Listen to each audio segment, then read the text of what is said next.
wabarakatuh.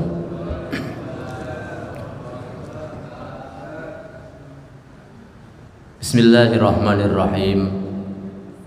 Alhamdulillahi rabbil alamin. Alhamdulillahilladzi khalaqal insana min dzakarin wa untha wa ja'alahum syu'uban wa qabaila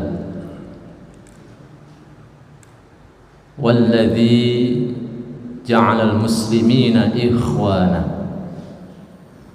Asyhadu an la ilaha illallah wahdahu la syarika lah wa asyhadu anna Muhammadan abduhu wa rasuluh la nabiyya ba'dah.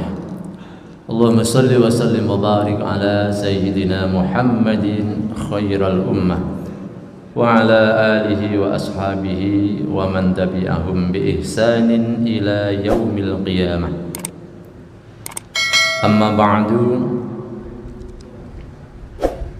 faqad qala Allah ta'ala fi kitabihil karim wa huwa asdaqul qailin. A'udzu billahi minasy syaithanir rajim. Ya ayyuhalladzina amanu taqullaha wa qulu qawlan sadida yuslih lakum a'malakum wa yaghfir lakum dhunubakum wa may yuti'illaha wa rasulahu faqad faza fawzan 'azima. Wa qala Nabi sallallahu alaihi wasallam, man kana yu'minu billahi wal yawmil akhir falyukrim dhaifahu. Amma ba'du, hadratil muhtaramin wal mukarramin, para alim ulama, para asatid, para hujjaj, para sesepuh, bapak-bapak, ibu-ibu, jamaah sholat subuh Masjid Al-Fajar yang dirahmati Allah. Marilah bersama-sama kita senantiasa bersyukur kepada Allah, senantiasa memujinya, karena Allah tidak pernah berhenti melimpahkan rahmatnya untuk kita semua, tidak pernah berhenti memberikan nikmatnya untuk kita semua. Maka sebagai hamba yang dhaif harus berupaya memperbanyak syukurnya kepada Allah Subhanahu wa ta'ala. Lisan kita mengucapkan alhamdulillah, anggota badan kita berupaya untuk melakukan hal-hal yang baik, paling tidak melaksanakan perintah-perintahnya, ditambah dengan anjuran-anjurannya. Karena kalau perintah itu hampir bisa dipastikan wajib, tapi kalau anjuran itu lebih kepada ibadah-ibadah tambahan atau sunnah. Mudah-mudahan kita yang hadir dalam kesempatan pagi hari ini termasuk hamba-hamba Allah yang pandai bersyukur, sehingga semua kebutuhan kita Allah cukupi, dan Allah akan menambah nikmat-nikmatnya yang lain, baik untuk kita juga untuk keluarga kita. Salawat dan salam semoga Allah limpahkan kepada Nabi kita Muhammad sallallahu alaihi wasallam. Juga kita mohonkan kepada Allah semoga dilimpahkan pula kepada keluarga beliau yang mulia, para sahabatnya, para pengikutnya. Mudah-mudahan termasuk kita yang mendapatkan keberkahannya dan juga anak cucu kita ila yaumil qiyamah. Amin, Allahumma amin. Bapak-bapak, ibu-ibu yang dirahmati Allah, Sabtu ketiga sedianya adalah guru kita yang mengisi, Al-Ustaz Haji Zaidan Fikri.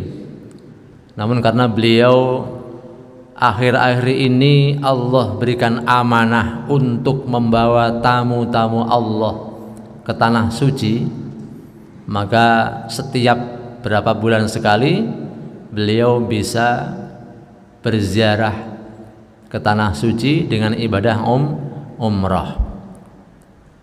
Kalau kita pengen bisa seperti itu, minimal selama hidup kita pernah Allah sampaikan ke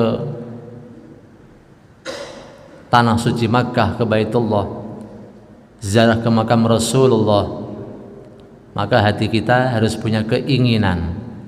Jadi kalau cerita seperti ini, kapan saya bisa ke sana ya? Atau semoga Allah melimpahkan keberkahan kepada guru kami itu, kepada kami dan keluarga kami, sehingga walaupun sekali selama hidup kita pernah diberikan kesempatan untuk ibadah umrah, syukur ibadah haji. Karena tidak ada yang tidak mungkin. Hari ini kita belum mungkin, tapi kalau doa kita kuat, apalagi ditambah dengan membaca surat-surat Al-Quran, tidak mampu mencari surat tanah, kata guru-guru kita begitu. Jadi insya Allah mampu. Bapak dan Ibu yang dirahmati Allah, kita ingat kepada janji Allah, wa may yattaqillaha yaj'al lahu makhraja wa yarzuqhu min haitsu la yahtasib. Sepanjang kita bertakwa kepada Allah, Allah akan memberikan jalan keluar setiap permasalahan kita yang menurut kita sulit, yang menurut kita tidak mungkin. Bahkan jalan keluar itu kadang-kadang Allah berikan di ujung kesabaran kita, di ujung lelah kita dalam berusaha. Satu contoh, punya utang, sudah jatuh tempo kurang 1 hari, belum juga ada tanda-tanda mendapatkan uang untuk membayar hutang, tapi kita rajin mendekat kepada Allah Subhanahu wa ta'ala. Di ujung waktu itu Allah berikan, karena Allah pengen melihat hambanya menangis di keheningan malam, sholat tahajud, sholat hajat, untuk dengan tulus minta, memohon hanya kepada Allah Subhanahu wa ta'ala.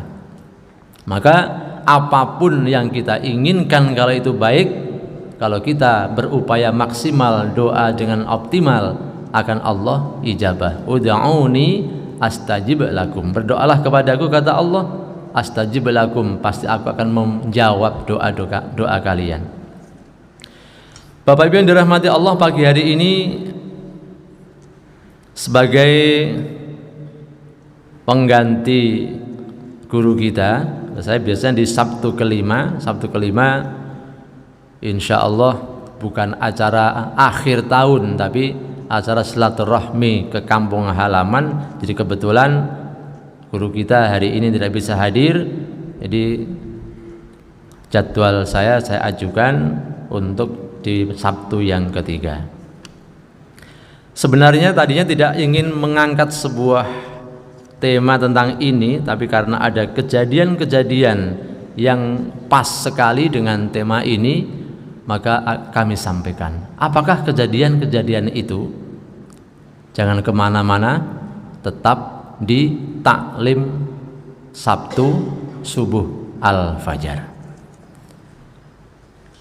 Jamaah yang dirahmati Allah, saya mengutip dari keterangan seorang syekh, seorang ulama besar yang hidup di tahun ketiga Hijriah.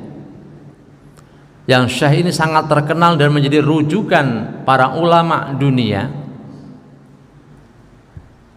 Namanya Syekh Hatim bin Ulwan Al-Asom. Julukan Al-Asom ini kalau bahasa kita adalah yang tuli. Jadi Syekh Hatim bin Ulwan ini seorang syekh besar, tapi di ujungnya ada gelar yang tuli. Apa sebab beliau mendapatkan gelar itu?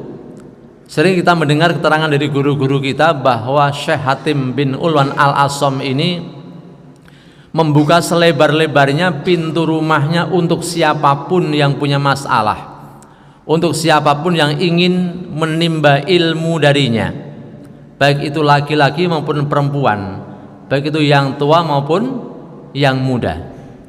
Suatu ketika ada seorang ibu muda yang datang ke rumah beliau, ingin menyampaikan permasalahan hidupnya yang menurutnya sangat sulit dan belum ada jalan keluarnya.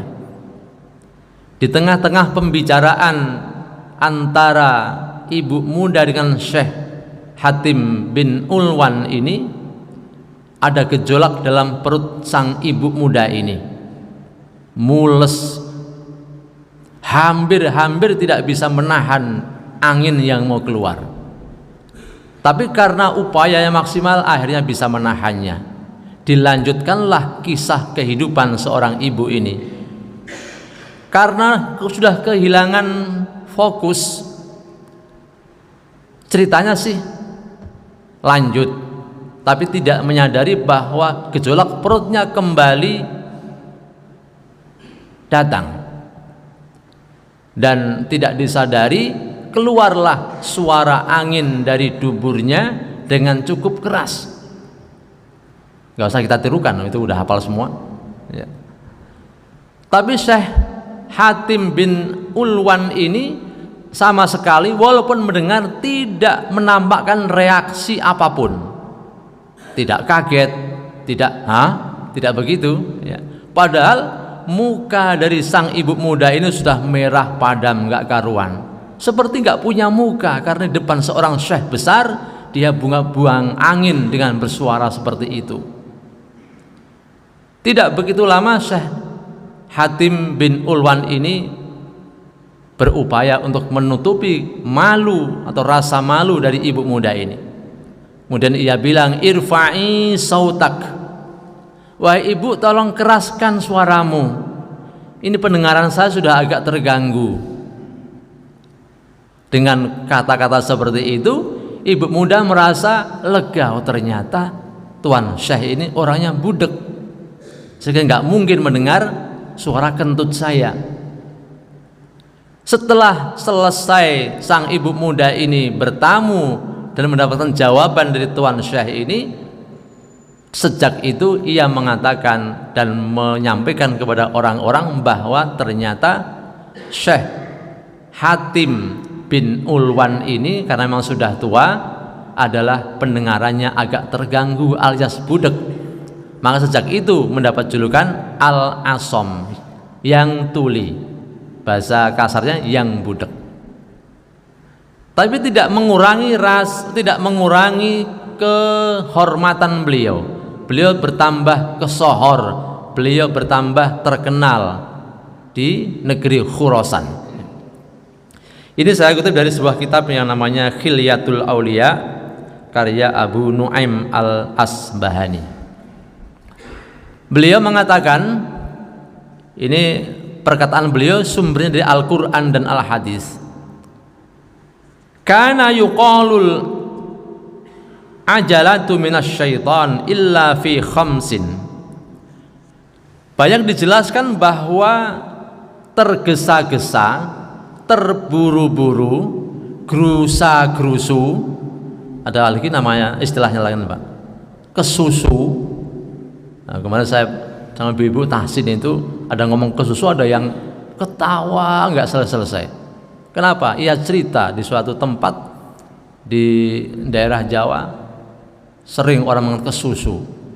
Ibu ini tersinggung. Kenapa harus ngomong yang agak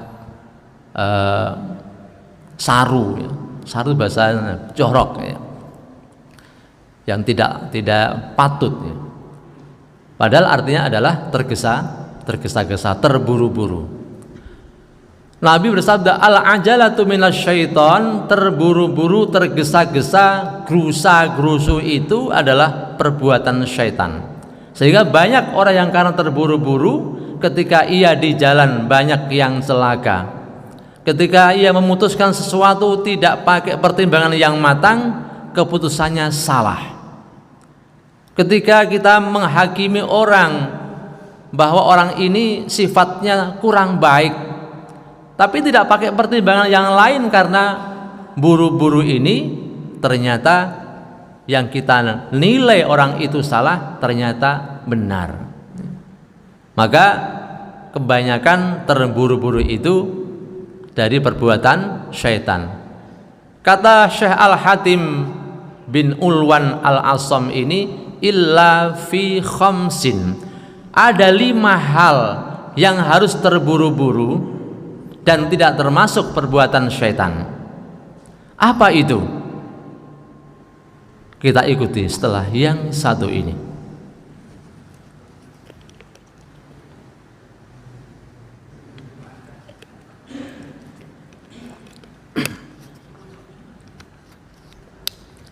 Yang pertama, it'amut ta'ami idza hadarat dhaif.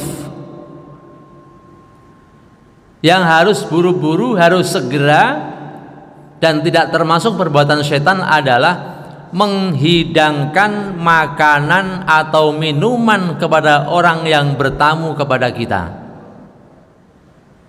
Bapak Ibu udah praktek belum ini? Ada salah satu jamaah kita yang berupaya mempraktekkan ini. Suatu saat saya nelpon beliau, Pak Haji, saya mau ke rumah. Kapan Pak? Sebentar lagi. Begitu saya sudah sampai rumah, pisang goreng sudah ada, lemper sudah ada, teh hangat sudah ada. Terus sampai di rumah, Pak Ustadz ngopi? Boleh. Kopinya keluar juga. Ini adalah suatu perbuatan yang terpuji, yang sesuai dengan Al-Quran dan As-Sunnah.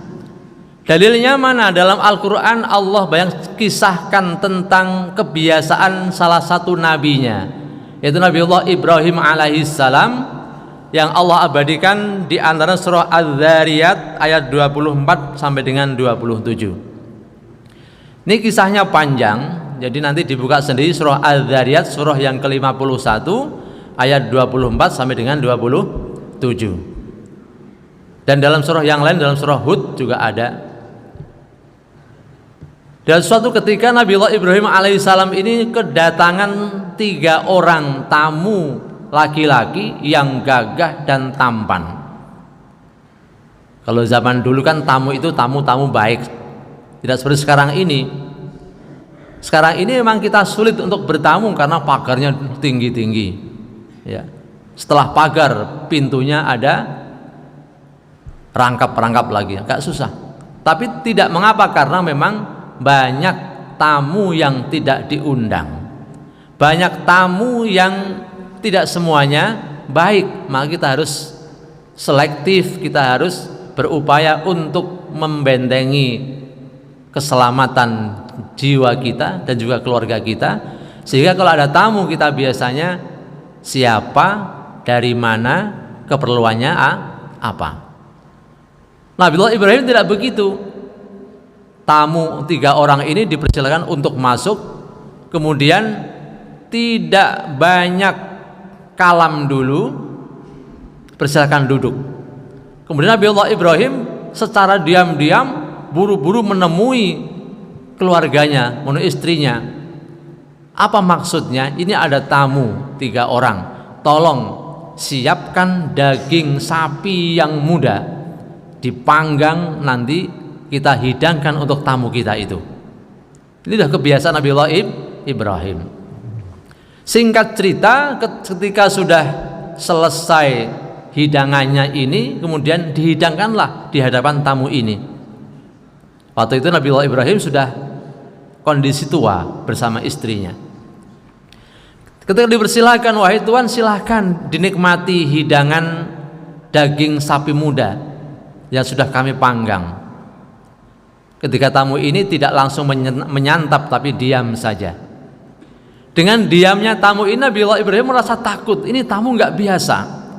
Kalau biasanya tamu ini dihidangkan seperti itu langsung dilahap, langsung dinikmati. Ini tamu 3 ini tidak, dilihat saja. Setelah Nabiullah Ibrahim takut, baru tamu ini mengatakan, wahai Ibrahim, tidak usah takut, karena kami ini adalah utusan dari Tuhanmu. Baru Nabiullah Ibrahim sadar bahwa ini ternyata bukan manusia, tapi malaikat yang menyerupakan dirinya sebagai manusia yang tampan dan gagah. Siapa dia? Mereka adalah Jibril Mikail, dan Israfil. Karena nggak ada Israel jadi nggak deg-degan. Kalau Israel deg-degan ini mau menyambut nyawa apa mau bertamu gitu. Jadi Jibril, Mikail, Israfil. Mereka melanjutkan keperluannya. Wahai Ibrahim, Allah akan memberikan anak kepada kalian. Spontan istri Nabiullah Ibrahim yang sampai tua tidak punya anak ini merasa tersinggung, kemudian menepuk mukanya dan menjerit mengatakan, saya ini sudah tua, saya ini seorang wanita yang mandul, tidak bisa hamil, jangan mengada-ada, sorry lah ya. Oh itu mah debat presiden itu ya. Makasih Pak. Setelah mengatakan seperti itu, 3 malaikat mengatakan ini adalah janji Allah yang segera Allah buktikan. Maka tidak lama setelah itu istri Nabiullah Ibrahim yang bernama Sarah ini mengandung Ishak alaihis salam. Ini berarti kejadiannya setelah Nabiullah Ibrahim menikah dengan Hajar ya. Karena waktu itu kan kisahnya lama nggak punya anak, kemudian sang istri yang bertahun-tahun berumah tangga dengannya itu menyuruh suaminya untuk menikah dan dipilihkan gadis untuk dinikahi. Alangkah mulianya Siti Saroh. Seandainya Siti Saroh itu ada di Taman Aster, betapa bahagianya seorang bapak yang ditawari seperti itu. Untung saja tidak di Taman Aster.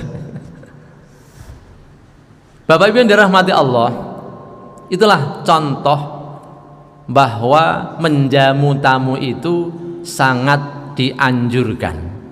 Maka Nabi kita menguatkan dalil itu dengan bersabda, man kana yu'minu billahi wal yaumil akhir falyukrim dhaifahu. Barang siapa yang mengaku beriman kepada Allah dan hari akhir, maka muliakanlah tamumu. Setelah ngaji ini, di antara kita kalau bertamu jangan hanya depan pintu Pak, silahkan masuk, buru-buru masakin goreng ayam apa itu. Insya Allah besok datang lagi. Banyak tamu kita, banyak sih banyak, tapi kan lama-lama habis persediaan kita. Memang sulit untuk kita ikuti, walaupun Nabi mengatakan tamu itu datangnya membawa rahmat, pulangnya membawa bala. Artinya keburukan-keburukan dalam rumah kita itu ngikut tamu kita ketika keluar dari rumah kita ya. Tapi kadang-kadang kita itu sudah karena pengalaman ya, itu kalau ada tamu sudah buruk sangka saja, kayaknya pinjam duit ini kayaknya udah gitu, padahal belum tentu ya. Jadi bawaannya suudzon mulu ya. Tapi kalau orang yang sudah paham, mungkin jamaah kita, mungkin sahabat kita, ya kita jamu walaupun sesuai dengan kemampuan kita, minimal air lah keluar minimal ya. Jangan ditawarin banyak hal tapi gak keluar semua. Pak mau kopi apa teh apa susu, tiga-tiganya nggak ada yang keluar, air putih juga tidak. Minimal kita berupaya untuk mengikuti apa yang Allah firmankan, kisah-kisah para nabi dan yang Rasul sabdakan. Paling tidak kita ada upaya untuk menghormati tamu kita. Itu sifatnya segera yang dianjurkan dan tidak termasuk dari perbuatan syaitan. Yang kedua, yang tidak termasuk perbuatan syaitan tapi harus buru-buru adalah wa tajhizil mayyiti idza mata, menyegerakan mengurus jenazah saudara kita atau keluarga kita apabila sudah wafat. Ini yang saya bilang tadi di depan, ada kejadian-kejadian yang berkaitan dengan masalah pemulasaraan, atau pengurusan jenazah. Kata segera ini harus dipahami tidak serta-merta, tidak harus seketika itu. Satu contoh, ada keluarga kita yang wafat di rumah sakit. Kita berdalil ini harus segera, apakah mungkin harus langsung kita bawa pulang tanpa menyelesaikan administrasinya? Enggak mungkin. Urus dulu administrasi di rumah sakit, baru bisa dibawa pulang. Jadi kata segera itu sesuaikan dengan kondisi. Atau ada seorang yang wafat di tengah malam jam 2 malam dan tidak harus segera dibawa ke tempat yang ia tuju, mungkin di kampung halamannya. Apakah kata segera ini harus dilakukan pada saat itu? Ya nanti dulu. Kenapa? Kita pertimbangkan juga. Satu sisi kita melakukan sunnah, tapi satu sisi yang lain menzalimi orang. Kenapa? Sedang enaknya istirahat, kita paksa untuk main air yang cukup lama. Bayangkan saja kalau orang sudah tua kayak kita main air di tengah malam 1 jam minimal. Apa yang terjadi? Insya Allah masuk angin. Padahal ketika kita menyegerakan memandikan jenazah di malam itu, makaminya masih besok pagi. Jadi kata segera itu sesuaikan dengan kondisi. Yang ketiga, yang saya maksud dengan kejadian itu adalah terjadi 2 kali yang menimpa pribadi saya, dan bapak-bapak tidak menyadari bahwa itu adalah bagian dari perbuatan yang mengecewakan orang lain. Kenapa demikian? Yang pertama, pernah terjadi saudara kita wafat malam hari, habis subuh kita ke rumahnya untuk mendoakan. Setelah itu saya dan yang kena musibah mengadakan pembicaraan perihal pengurusan jenazahnya. Saya tanyakan, ibu, kira-kira ada keluarga terdekat yang ingin ikut memandikan enggak? Iya pak, saudaranya sudah mau ke sini, insya Allah nanti jam 7-an sudah sampai sini. Kita hargai, kita hormati, karena saudaranya juga ingin memberikan yang terbaik untuk saudara yang meninggal ini, karena meninggalnya mendadak, tidak pakai sakit. Tentu ada kejadian-kejadian yang mungkin kemarin baru ketemu, ya, atau ingin bersilaturahim belum sempat, dan bisa kita tunggu, jaraknya tidak jauh. Sangat bijaksana kalau kita tunggu beberapa saat. Kita sudah membuat kesepakatan dengan keluarga yang terkena musibah, pulanglah saya, nanti jam 7 datang lagi. Tapi apa yang terjadi? Jeda waktu saya pulang itu ada orang yang tiba-tiba atau baru datang kemudian langsung sibuk. Begini, udah disiapkan pemandiannya, udah, harus kita lakukan sekarang, kita mandikan sekarang. Mereka tidak mengetahui bahwa saya sudah ada kesepakatan dengan keluarga duka. Pertimbangannya melakukan jam 7 itu supaya saudara-saudara yang ingin datang, ingin ikut memandikan itu bisa ikut memandikannya. Pada akhirnya jam 7 saya datang, udah bawa gunting, udah dimandikan. Kira-kira kalau bapak tersinggung nggak? Ya tergantung orangnya. Saya bukan tersinggung begitu, tidak. Ini bukan curhat, tapi kedepannya itu kita harus mencari tahu dulu, jangan mengambil sikap sendiri. Karena biasanya yang melakukan adalah si A, kita konfirmasi dulu dengan si A, apakah sudah ada persetujuan kapan dimandikan. Itu kan lebih enak, ya. Dan itu terjadi tidak 1 kali tapi sampai 2 kali. Kemudian permasalahannya itu tidak sekedar itu, tapi panjang dampaknya. Karena pengurusan jenazah itu tidak hanya berbekal kemauan, tapi juga kemampuan. Mau semangat ngurus jenazah tapi kemampuan keilmuannya kurang, berakibat tidak baik. Satu contoh, salah satu perlengkapan memandikan belum lengkap, sudah dilaksanakan.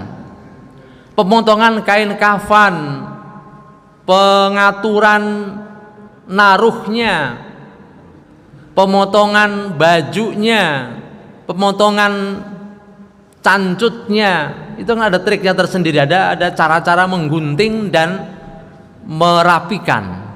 Nah, ini tidak ada pengetahuan tentang itu, main potong, main tumpuk, sehingga apa yang terjadi? Ini Pak Haji Agus Joko Susilo tahu, beliau melihatnya karena ikut membantunya. Ketika jenazah sudah ditaruh di atas kafan, harus diangkat lagi, kafan tarik sana, tarik sini. Kenapa? Karena meletakkannya tidak benar.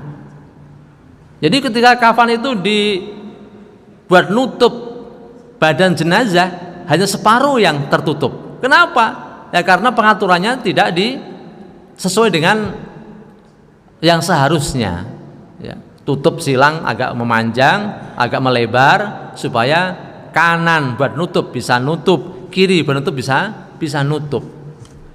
Cancutnya tidak dikasih lubang-lubang buat ngikat, sehingga diikat hanya pojok-pojoknya melorot. Untung mayatnya nggak bangun lagi. Coba kalau bangun lagi, pakai cancut begini melorot, nggak malu kita sama malaikat misalnya, kan repot gitu. Itu yang terjadi. Dan bajunya juga begitu. Paling tidak kita ukur badan kita, bikin baju itu seberapa sih supaya menutup badan jenazah. Ini begitu dipakai, pusar jenazah kelihatan. Lagi-lagi untung jenazah nggak protes. Coba kalau protes. Inilah Bapak sekalian, sehingga saya berbicara dengan beberapa teman, ingin sekali menawarkan kepada jamaah sekalian, cari waktu yang tepat, yang agak panjang, kita adakan pelatihan pengurusan jenazah, termasuk memotong kain kafan. Ini insya Allah tidak dipungut biaya alias gratis. Kain kafannya sudah ada. Kain kafan kita itu selalu ready, minimal 8 paket. Sehingga kalau ada bapak atau ibu yang daftar mendadak, sudah siap. Oleh karena itu, dari sekarang coba kita pikirkan, kapan waktu yang kira-kira banyak yang bisa, Sabtu atau Ahad, kita adakan pelatihan, tapi dengan pelan-pelan supaya kita faham. Dan faham ketika pelatihan belum tentu faham ketika praktek di lapangan. Kenapa? Karena tidak sering waktu ketika pelatihan dengan praktek yang sebenarnya itu jedanya panjang. Jadi harus ada pendampingan. Dan ini adalah memerlukan panggilan hati dari jamaah sekalian. Kalau ada jamaah kita yang wafat, harus ada di antara kita yang ingin tahu dan berupaya membantu sambil belajar. Kata Pak Haji Agus, udah beberapa kali masih salah aja. Maksudnya beliau udah beberapa kali membantu melakukan itu, tapi meletakkannya masih suka lupa. Itulah manusia, maka harus sering. Itulah yang menyebabkan kenapa materi pada pagi hari ini kami angkat tentang hal-hal yang disegerakan, yang tidak termasuk perbuatan syaitan, tapi kata segera itu harus kita sesuaikan dengan kondisi di lapangan. Jadi kalau ada kejadian lagi, tolong konfirmasi dulu. Kalau memang sudah ada yang menyanggupi jam sekian, itu ada alasannya, tidak ngasal. Ya, tolong dihargai sehingga tidak tumpang tindih. Ya. Jadi yang kedua adalah watadzihizil mayyiti idza mata. Tidak membiarkan jenazah terbengkalai beberapa hari atau sampai sehari belum ada yang ngurus, tidak. Jangan sampai seperti itu. Tapi tidak juga Begitu kejadian langsung dilakukan tanpa pertimbangan yang lainnya. Yang ketiga, Bapak Ibu sekalian dirahmati Allah, kita kata Imam Hatim atau Syekh Hatim bin Unwan Al-Asam, yang harus buru-buru dilakukan dan tidak bertentangan dengan pekerjaan syaitan adalah wa tazwijul bikri idza adrakat. Yang punya anak-anak perempuan sudah dewasa, sudah waktunya berumah tangga, kalau sudah ketemu orang yang cocok harus segera dinikahkan. Jangan banyak pertimbangan yang sifatnya duniawi. Kita tanyakan misalnya, kerja di mana, di sini, gajimu berapa? Begitu menyampaikan, mana cukup untuk membiayai anak saya. Akhirnya ditolak. Kita kan ada panduan bagaimana membangun rumah tangga atau menikah itu memenuhi beberapa hal. Ada 4 hal minimal, yang terakhir harus yang menjadi pertimbangan utama. Ya. Kalau anak kita cantik, ya cari yang ganteng, itu manusiawi. Cari yang kaya, boleh. Kemudian cari yang dari keturunan orang yang baik-baik, bagus, dan cari yang agamanya sama. Kalau 3 yang pertama tidak mendapatkan, minimal 1 tentang akidahnya. Ini sangat penting Bapak sekalian. Kejadian yang menimpa saudara kita belum lama ini itu hampir jadi polemik. Kenapa? Karena menikah dengan orang yang tidak satu akidah, ketika menikah bisa disatukan dengan akidah, tetapi dalam perjalanannya namanya mu'alaf itu harus ada bimbingan, tidak dibiarkan begitu saja. Kalau dibiarkan tidak pakai waktu lama pasti akan balik ke tempat semula. Dan ini yang terjadi, tidak ada bimbingan. Maka masih selalu bergaul dengan komunitasnya, masih intens sekali komunikasi dengan orang-orang terdekatnya waktu belum Islam. Yang terjadi adalah kebiasaan-kebiasaan dulu yang dilakukan sebelum Islam yang bertentangan dengan agama kita masih dilakukan. Pada akhirnya keluarlah omongan-omongan bahwa nanti saya kalau mati minta dibakar. Nanti kalau saya mati menandakan bahwa permintaannya itu diurus secara bukan Islam. Tapi ketika sakit, ketika meninggal, karena keluarga suami dari Islam pasti menginginkan, tahu apa pertimbangannya situ kita nggak tahu, menginginkan pasangannya itu diurus dengan secara Islam. Nah, orang yang mengurus ini yang bingung.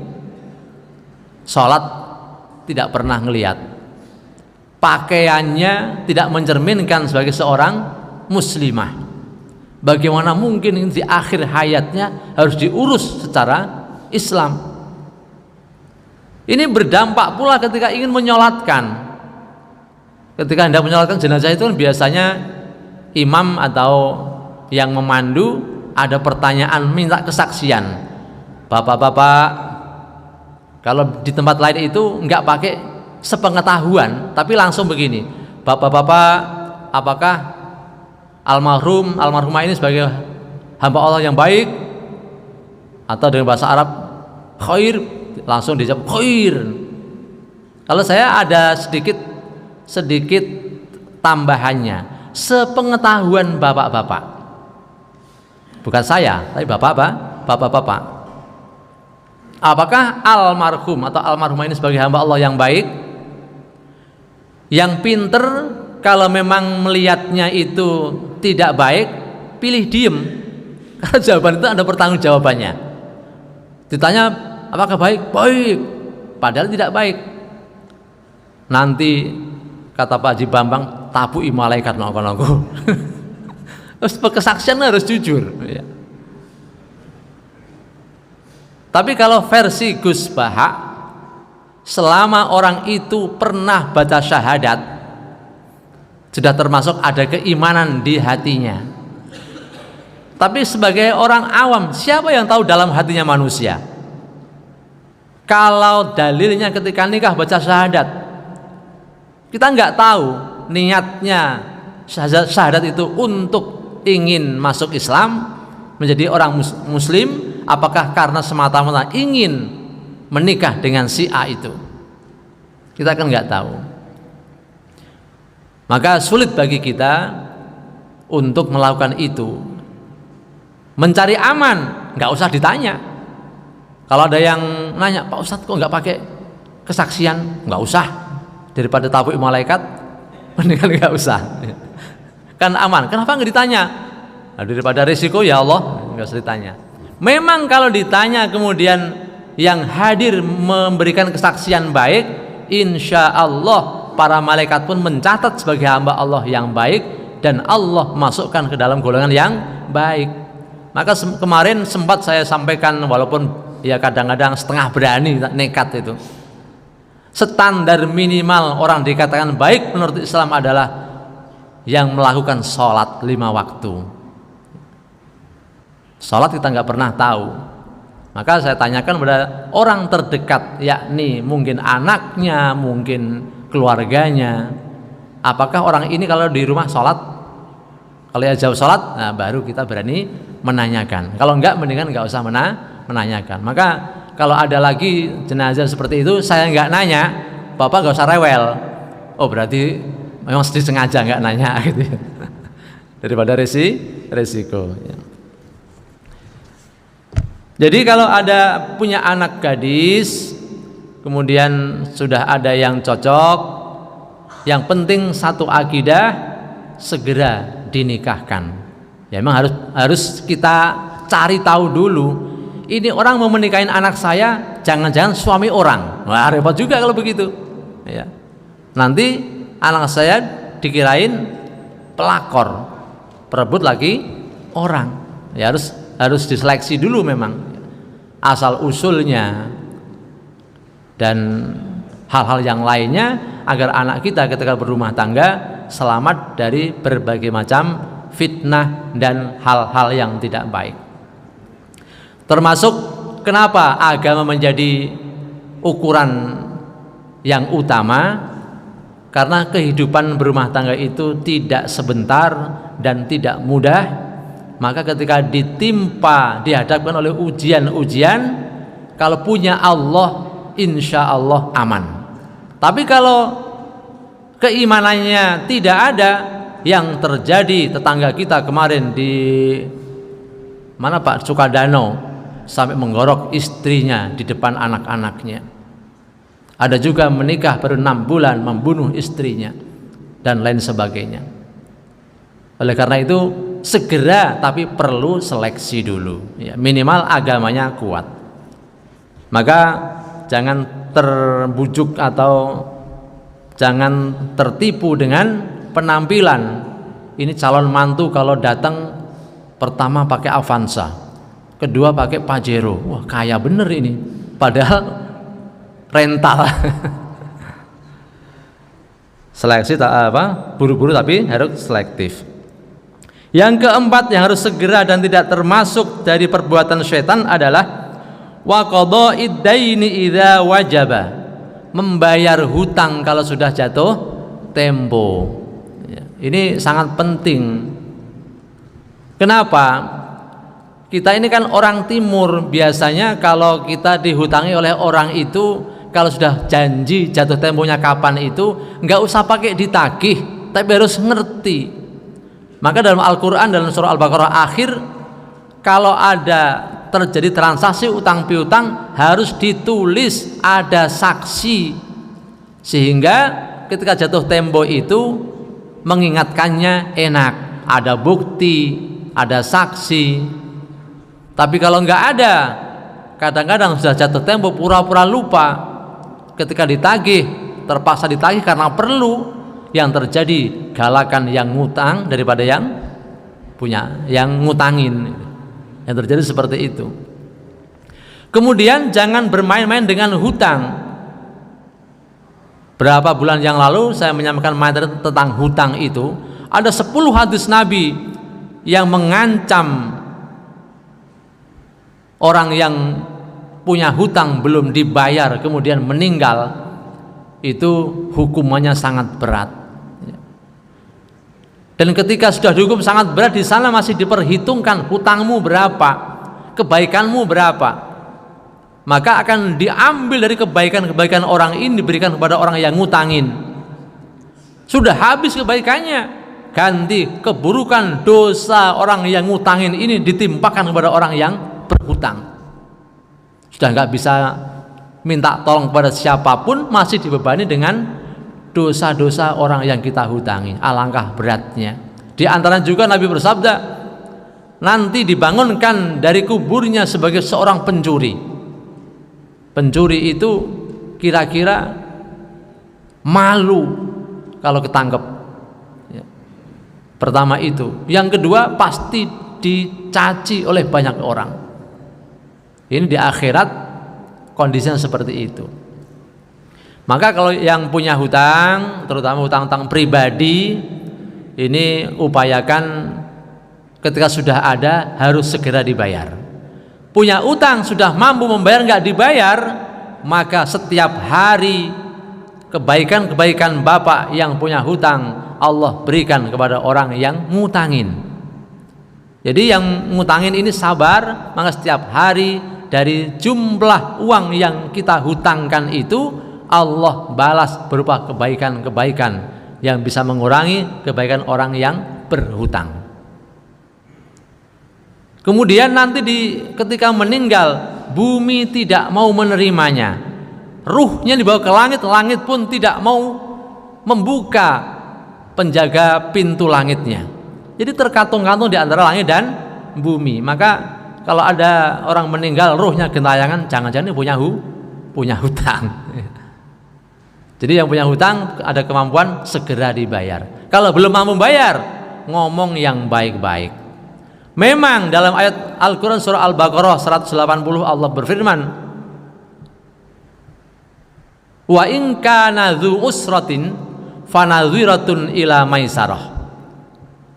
Ketika yang kita hutangi itu mengalami kesulitan karena usahanya belum jalan, ya, janji ingin menjual tanahnya belum laku, ya, ingin jual mobilnya belum laku, jadi belum bisa bayar hutang, maka kita fanadhiratun ila maisarah, berikanlah kelonggaran waktu kepada mereka. Butuh banget Pak, lagi gimana lagi, namanya belum ada dan kita tahu kondisinya. Tapi yang paling berat ini adalah wa anta saddaqu khairul lakum in kuntum ta'lamun. Kalau engkau tidak tega kemudian mengikhlaskannya sebagai sedekah, maka itu lebih baik bagimu jika kamu mengetahui.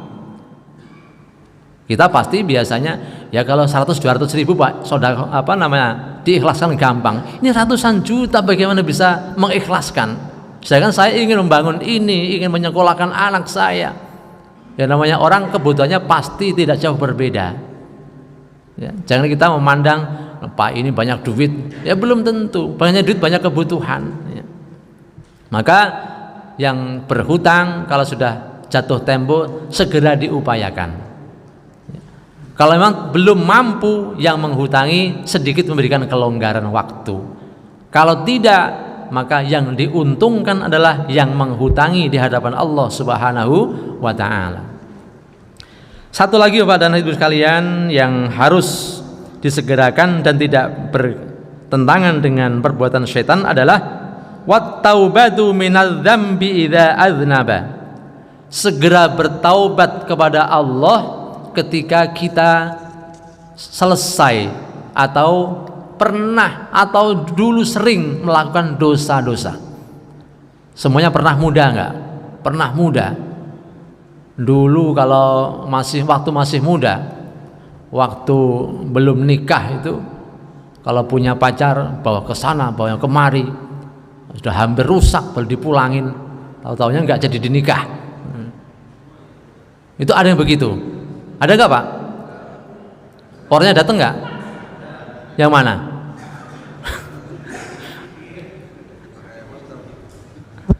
Masa Mas Purwandi ya bukan?